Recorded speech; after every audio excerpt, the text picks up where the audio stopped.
All right, ladies and gentlemen, I'm excited to be back here recording this. I sat down here to record this video earlier today, and maybe this is just how long it's been. And when I got upstairs after a little bit of time, when I was supposed to be editing, I realized that I hadn't recorded, or I don't know what. I just couldn't find the video, so I'm redoing it. But it's tighter now because I've done this already. Indeed. But welcome back. It's yours truly, Shengema Vima. This is the first time I'm doing a long form video since the World Cup started. Now I know this is not a soccer channel. This is not even a World Cup channel, but I do like to talk about it. So I was taking some summertime off, watching the World Cup. Breaking bread with family, doing all sorts of that, doing other things. But even then, occasionally I dropped in a short or something rather to discuss some of the things that were happening with the World Cup. And I did a couple other interviews as well that you might have come across or they'll come up in this video. So, what is this one about, man? Before the World Cup is just maybe, what is it? A little bit over a week in the rear view now. So, the hangover there from, and also just getting my thoughts together. I didn't drop a video immediately after that, but this is that video. And the way I've decided to do this video, this retrospective video, is 10 memorable African moments from the World Cup, or 10 takeaways from the World Cup as pertains to Africa. But the way I did it, I just didn't list them 10 moments. I have five and five. Five for the positives and five for the negatives. Five for the negatives and five for the positives, as a way to not overly romanticize, but also to not be overly pessimistic about things, right? To sort of establish some balance there. So we'll be doing that. So I'll be talking about the 10 things. But the way I'm gonna do this is I'll start with a negative. That way we finish with a bombastic positive number one, if you will. So, without further ado, allow me to get going here. Number 10 on our list, though it's number 5 on the negative side, remember? Tunisia's campaign. Good Lord, man. Before the tournament, myself and other pundits, including Salvation, Footy Salvation, shout out to Footy Salvation, check out his channel, he does brilliant work. Spoke about Tunisia, man, and we were not thrilled about Tunisia, but even we did not anticipate it would be this bad. They came into the tournament under Sabri Lamouchi, who had only been appointed, by the way, in January 2026 after Trabelsi was dismissed during AFCON when they got eliminated in the round of 16. So this has already been a rocky year for them. Then disaster struck almost immediately. In their opening group match, Tunisia were thrashed 5-1 by Sweden. Isak, Gyökeres running havoc. And it wasn't just that they lost. It was in the manner of the defeat. If you heard the comments that me and Salvation and other folks were giving, it was like, yeah, they're not gonna thrill, but they're gonna lose 1-0, 2-1, they maybe draw 1-1. This is what a typically bad Tunisia tournament looks like. This time, however, they lost 5-1, right? Then the Tunisian Federation reacted with remarkable speed, announcing that Lamouchi's contract had been terminated by mutual agreement after just that first match. Then he's replaced by the seasoned Hervé Renard. Some of you guys will recognize him. He's a celebrated French coach who has won the AFCON with Zambia 2012, 2013, and Ivory Coast after that. And he has also coached in Saudi Arabia and even the French women national team. He took over during the tournament to salvage Tunisia's campaign. How did the rest of that go? They went on to lose 4-0 in the following game against Japan and 3-1 to Netherlands. So one of two teams, so 0 points, one of two teams with a negative 10 goal difference. It was them and Iraq. Especially given the fact that 9 out of 10 of the African countries made it to the knockout stages. 9 out of 10, except you. All right. And also Tunisia, compared to those other, like countries like Congo were there, Cabo Verde for the first time. South Africa even has been there maybe like 3 or 4 times, even though they've hosted it. Tunisia is always at the World Cup. In fact, they were there as in the 70s. They're among the first teams to ever win a game at the World African teams to win a game at the World Cup. They're always there. So there's none of this like learning curve sort of thing, right? So just a very disappointing performance from the Carthage Eagles. Number 9, which you can read as number 5 on the positives. Man, for the first time, 9 African teams made it to the round of to the knockout stages. Now, to be clear, this is the first time the World Cup features 48 teams, and this is the first time that there are 32 teams qualifying for the knockouts.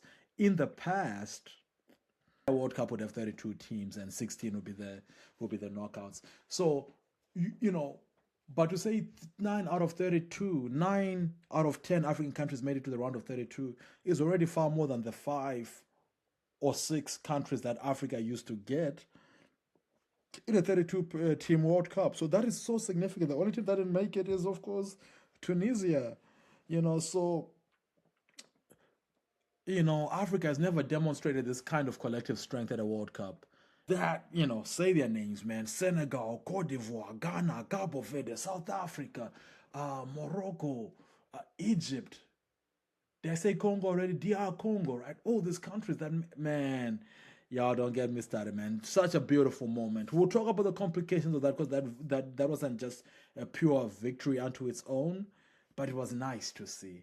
Especially given, Gennaro Gattuso's comments at the before the tournament when bemoaning that Italy has not qualified to 3 World Cups in a row, even as the World Cup has been extended to 48 teams, and he pointed out African teams, right? Then you think about the fact that, okay, the teams that he couldn't make it past were teams like Bosnia and Herzegovina, right? I think that was one of the teams that they went up to the playoffs. And shout out to Bosnia, man. I love Bosnia. They played well. They did themselves proud. But if you can't beat Bosnia and Herzegovina, you really shouldn't be talking about Senegal and Cote d'Ivoire and Morocco. You know what I mean? 8. Oof. What do I have here? The controversial issue of many Africans not immediately supporting South Africa. So when it came out that South Africa was going to be playing Mexico in the opening game of the World Cup, a lot of people were excited. Those are just two colorful nations, storied, known for good vibes. You know what I mean, on an international scale. But also they opened the 2010 World Cup. When the World Cup was in South Africa, it opened with that match. And now that this game, the World Cup is in North America, and the opening game of the whole thing, but also in Mexico, is returning that favor. We were all buzzing. In the run-up to that, of course, it emerged that a lot of Africans, and I've spoken about this, I will put the link to the interview I did about that in the description box. Right before the tournament, it started to spread that many African people who were not non-South Africans were rooting for Mexico. We're not rooting for South Africa, which almost never happens because the spirit of Pan-Africanism, maybe it's due to the fact that we don't have too many countries that have been successful where we can just like develop our own Italy, Germany, France, England kind of rivalry. Africans tend to support the fellow African countries at the World Cup. In the AFCON and other regional tournaments, we have our rivalries, but when it comes to the World Cup, so this is a very rare thing. And it got very loud. So it just left a bad taste in the mouth. But more importantly, though, a bigger gripe is actually why that was happening. Because this was in response by the other Africans to the persecution of immigrants and this sort of what has been termed Afrophobia, right? Xenophobic attacks around African immigrants in South Africa. That were reaching a crescendo, building up to a June 30th march, which was described as March and March, right? Which had given an ultimatum for immigrants to essentially leave the country. But so a lot of people had already been hurt. Authorities feared a repeat of previous xenophobic outbreaks, especially after attacks in the preceding weeks had already killed several immigrants and displaced thousands. So, with that in mind, people were nervous because South Africa has this history. Every few years, violence spurs up, and this demonstrated were built for Johannesburg, Durban, Cape Town, Pretoria, and other cities. So, this is what people were protesting. So, what am I saying? The first blight on this point is the fact that people were not supporting South Africa. So already that's not great for my Pan African sensibilities. But the reason was because people were fearing being run out of South Africa and hurt and killed and displaced. So such that you know it's just ugly times. But it's just an ugly moment, and it put onto the forefront something else that is an African issue, and but also something worth noting. Two things that I wanna leave on a more positive note around this, right? Is like one, when the marches came around, they were largely peaceful, thanks in part to heavy police presence. However, there were still reports of intimidation, looting, and isolated attacks.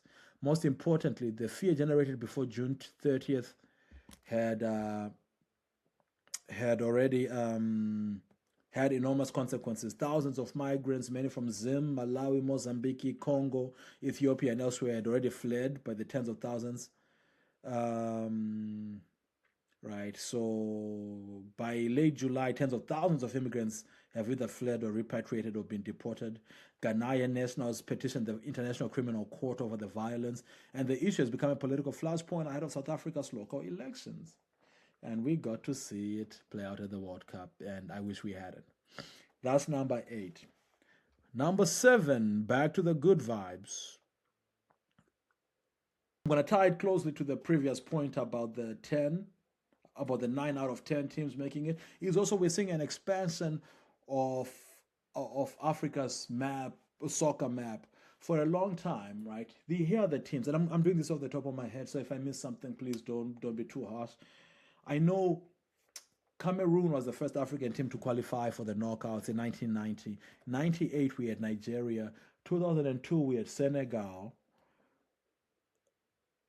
I can't remember if we had any in 2006. I think we might have had Ghana in 2006 in the second round, but the quarterfinals 2010 Ghana famously against Uruguay. Then 2014 we had I think Algeria and Nigeria. 2018 we had none. 2022 we had Senegal, then Morocco, of course, making it to the semifinals. What do you notice about those teams? Well, they are only either West African, Cameroon, Senegal, Nigeria, Ghana, or Morocco and Algeria, right? Two North African teams.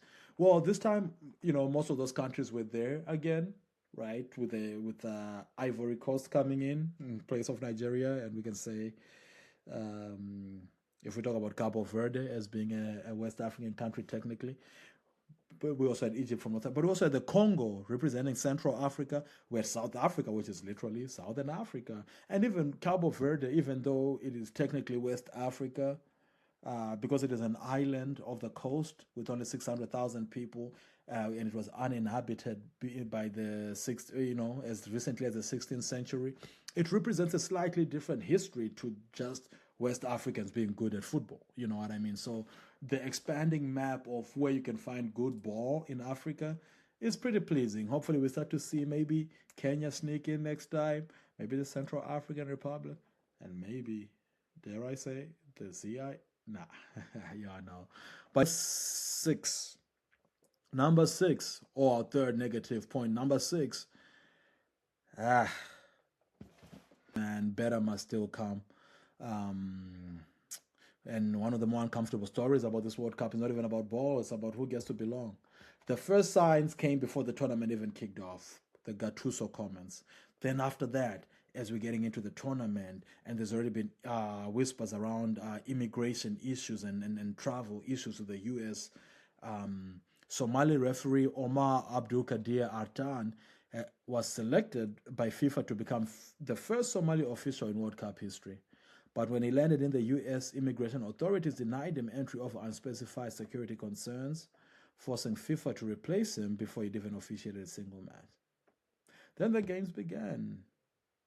On the pitch, France's captain, Kylian Mbappe, became the target of racist abuse after a heated knockout match with Paraguay when a Paraguayan senator, I want to say her name is like Celeste Amaria, if I'm getting it wrong, all due disrespect, she just emerged as a very objectionable person. She dismissed him as a Cameroonian pretending to be French. Such a ridiculous thing to say. Also, like how convenient that you bring it up now that you've lost. And this is not new, by the way. Famously, Argentina's Enzo Fernandez was recorded, videotaped on a bus, singing a song much to the same extent. What is she doing? You know what I mean? Because when he clapped back and called a despicable human being, she doubled down and spoke about how they had arrested Ronaldinho in Paraguay and they would arrest him too. For what? It's just such an absurd thing. Wait, I want to talk about this thing with Paraguay. Like people say that like he's Cameroonian pretending to be French. All right.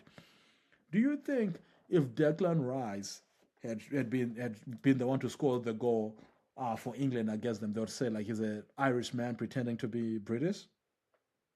I mean to be English, right? Well, yeah, you say to be British. Would you say Aymeric Laporte, who starred for Spain, and was really a large part of why they won the World Cup, you know? Would you say like, oh, is a Frenchman pretending to be Spanish? Or does it only matter when it's an African person with a bona fide African sounding name like Mbappe?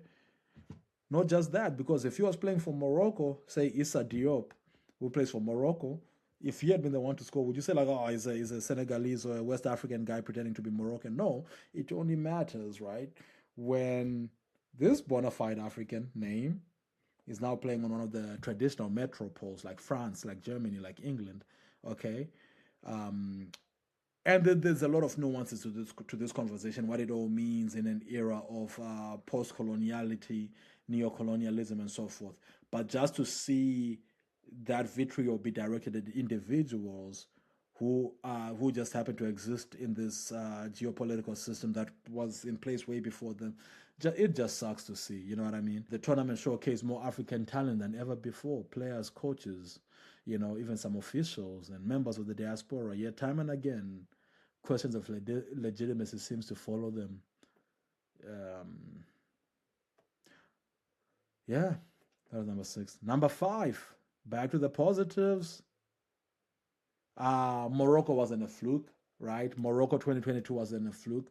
Morocco are the reigning African champions right now. And I say that even as I'm stung a little bit. I've done videos about this because it had go to the court of arbitration, and I'd rather have it still be Senegal who walked away with the win on the day. It's complicated. We've spoken about that.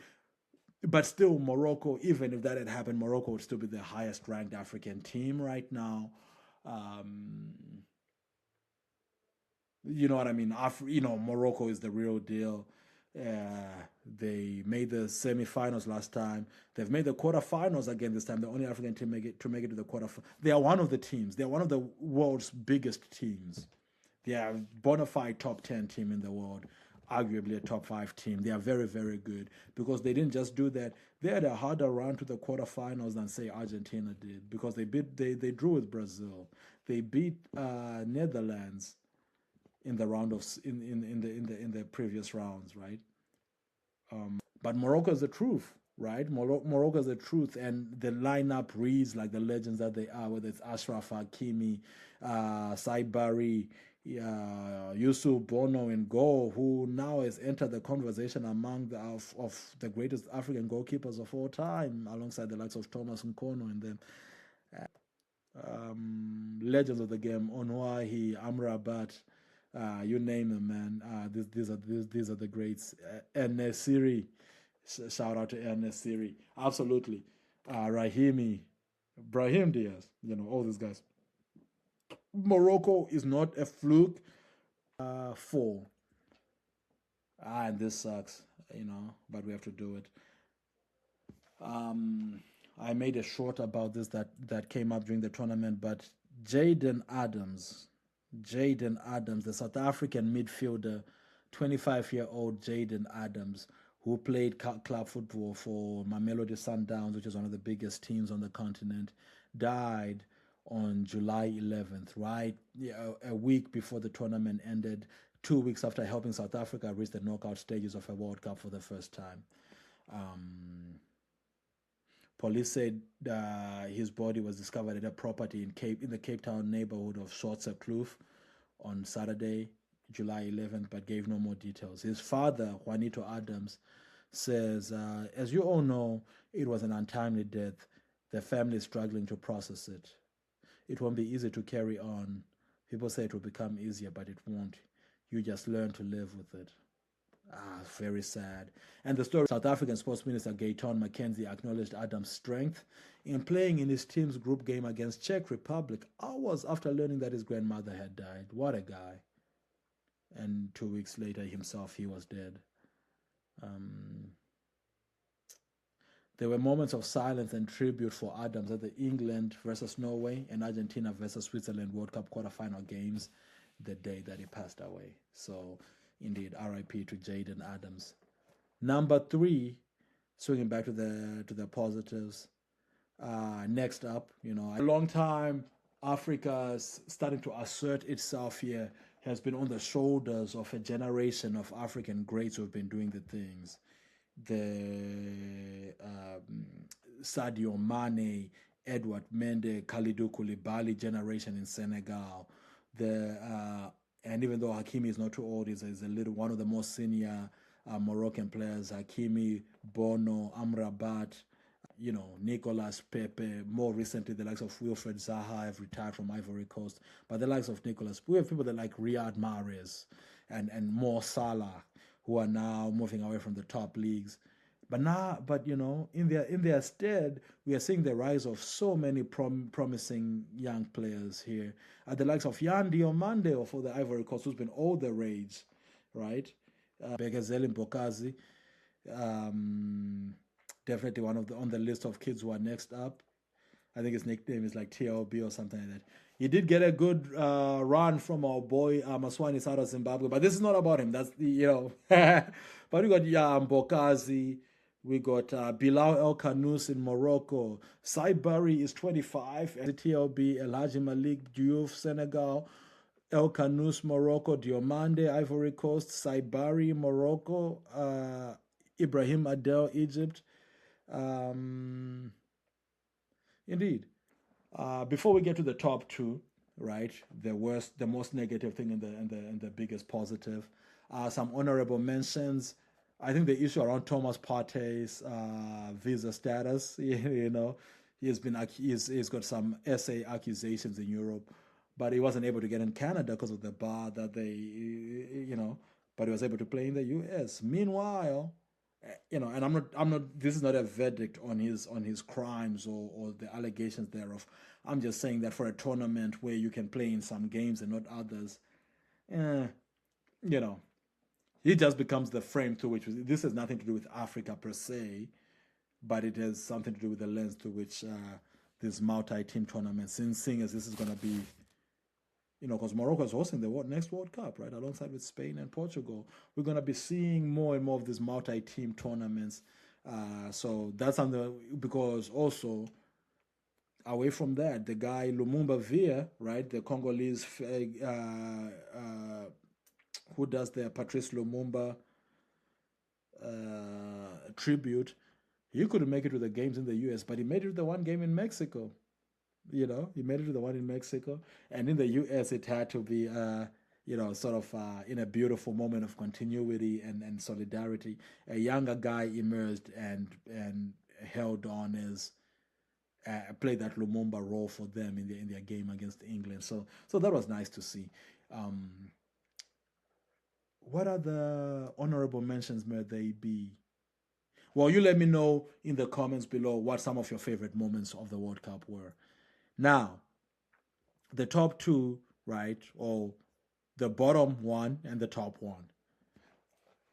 The worst thing out of this World Cup for me, for African countries, is as 9 out of 10 made it to the group of 32, it's a catastrophic, apocalyptic, cataclysmic collapse from 9 out of 32. What do you think? If you didn't watch the World Cup and I told you that 9 out of 10 African countries made it 32, the highest percentage, it's the only percentage in the 90s of the federations making it through to the knockouts.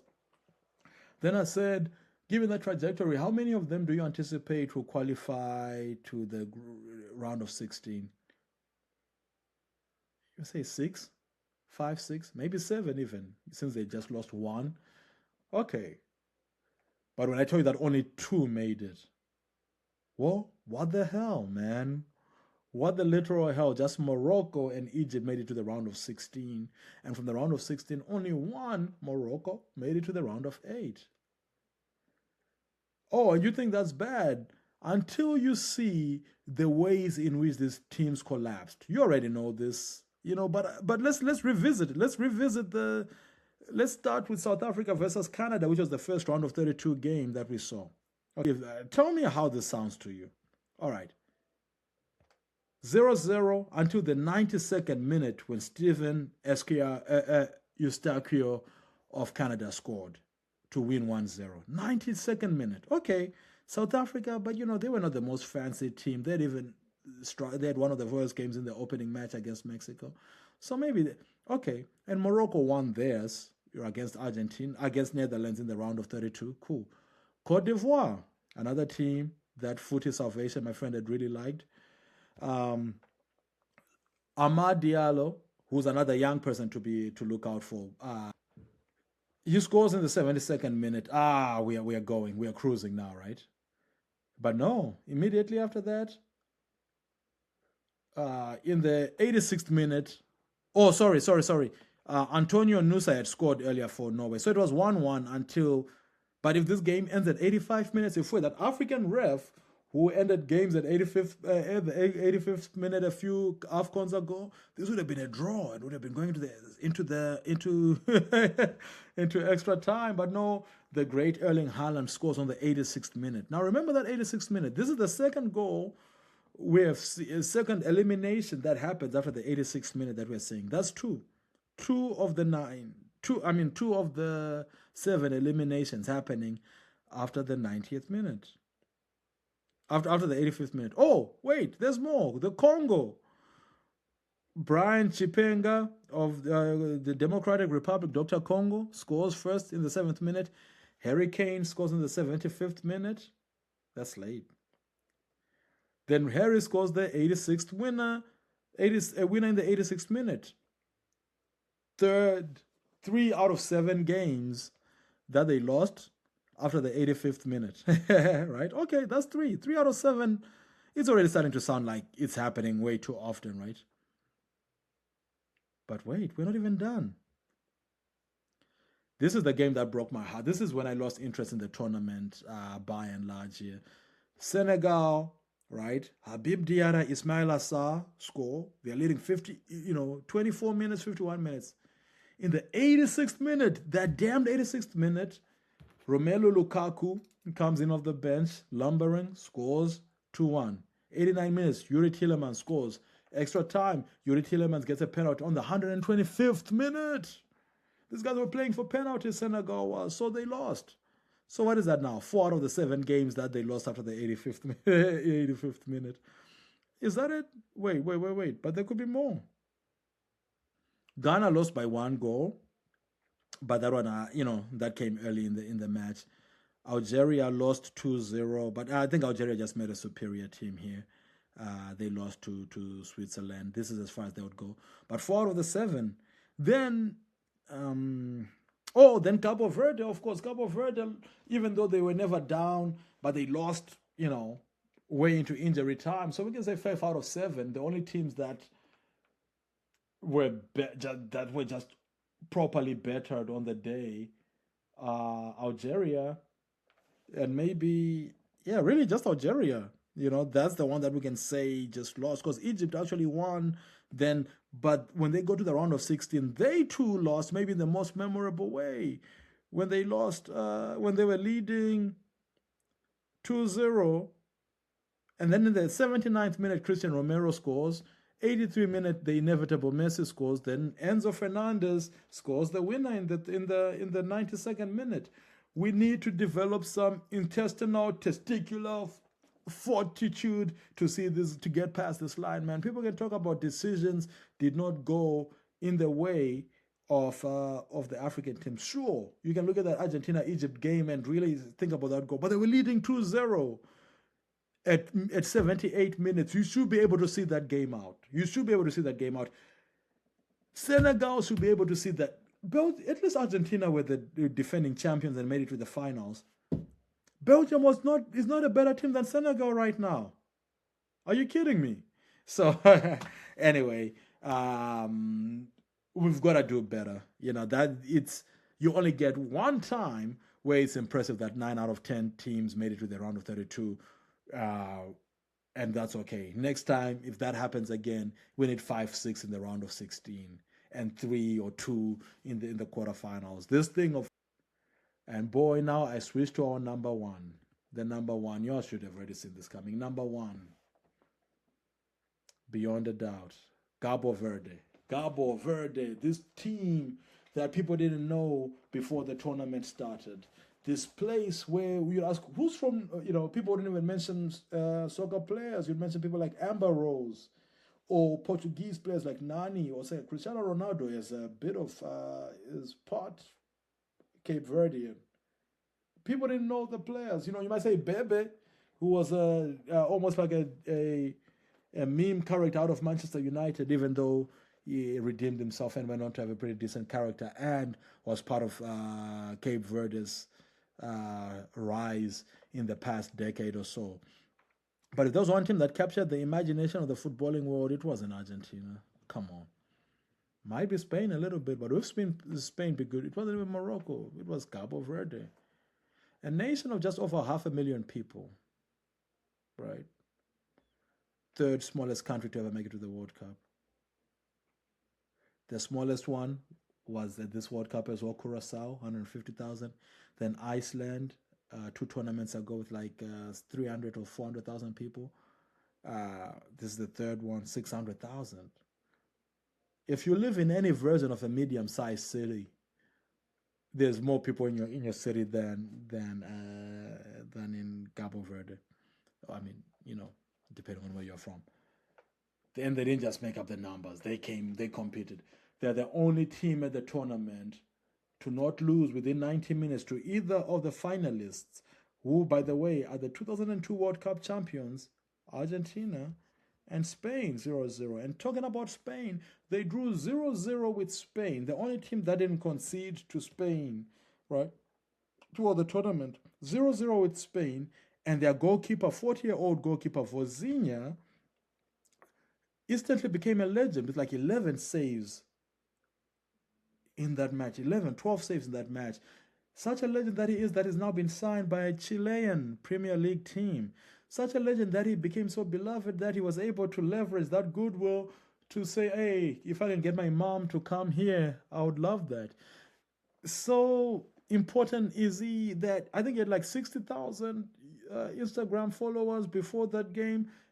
By the tournament's end, he had, at least after the game, he had like 5 million. I don't know what it's up to. It's probably like 10 million or something right now. Incredible. Then they went on to play against Uruguay. They drew with Uruguay. Uruguay are 2-time World Cup champions. And even if you say like, oh, the last one was in 1950, well, they got a medal in the last, in the last 4 World Cups. They are very good for a tiny nation. Them and Croatia are the poster children of small countries that over with Cabo Verde. Oh, by the way, the free kick that Kevin Pina scored for Cabo Verde was the second longest distance goal scored at this World Cup. The other one was the calamitous goal that Belgium scored against the US. But this was the second one. It was a free kick. Very good goal. Then they drew the third game.